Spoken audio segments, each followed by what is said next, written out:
Welcome, today I'm with Nokia G50 5G and I'll show you how to adjust ringtone volume on this device.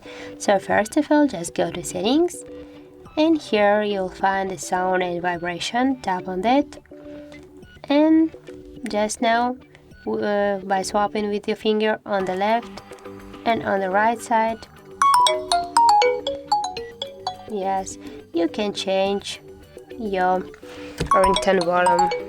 So the second way is that's just to press with your finger on the volume buttons on the right side of your phone, by this way.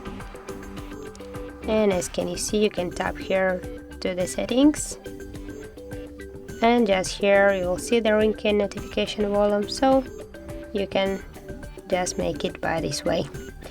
So that's it. If you found this video helpful, leave like, comment and subscribe our channel.